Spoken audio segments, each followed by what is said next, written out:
kita mau bahas masalah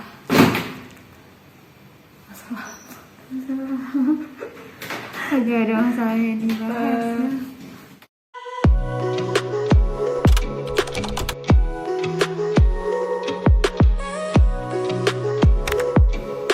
Halo semuanya, aku Belia. Hari ini kita mau bahas tentang perbedaan pengalaman kuliah offline sama kuliah online tahun ini dari seorang mahasiswa semester 6.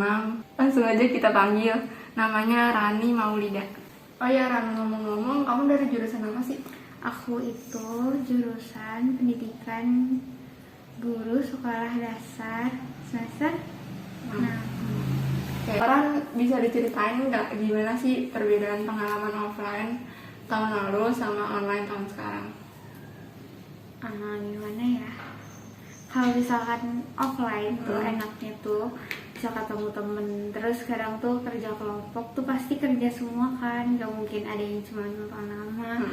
Terus tuh kayak kerasa vibes di kampusnya kan, ke perpus lah, ke kantin lah sama temen-temen. Jadi banyak pengalaman-pengalaman atau memori-memori baru gitu. Kalau online gitu gimana ya, pertama-tama tuh pasti stres kan. Jadi dari yang tadinya offline terus tiba-tiba online tuh kan berubah drastis banget. Dan ada nggak pengalaman unik yang sebelumnya tuh pernah terjadi di offline terus di online tuh nggak bisa dirasain lagi?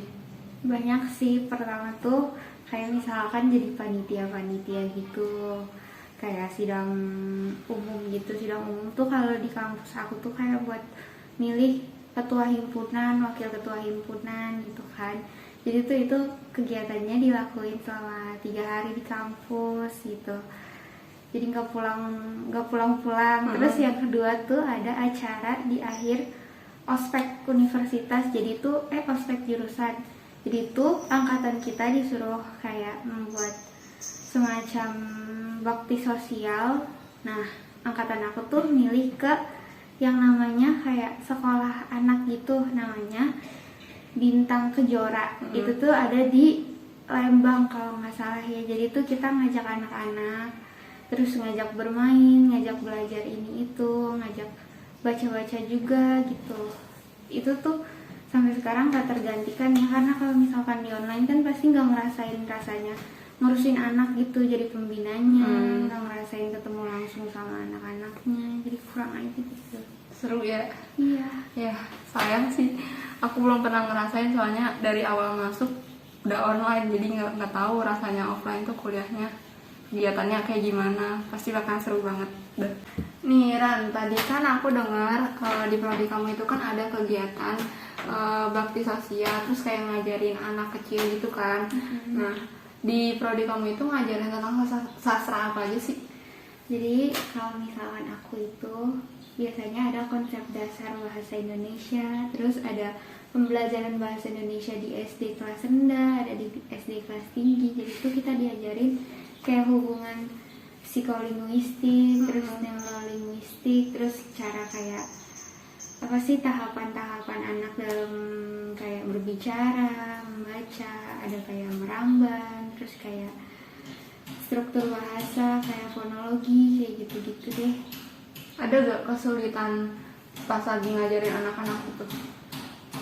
Pasti ada, kayak misalkan kayak gimana ya, anak kan namanya anak pasti disuruh baca tuh susah banget kan, kecuali kalau misalkan bacaannya misalkan ada gambar, ada yang menarik gitulah. Jadi itu kalau di jurusan aku, kalau sebagai guru SD itu harus bikin buku bacaan itu kelihatan menarik di mata anak murid gitu deh.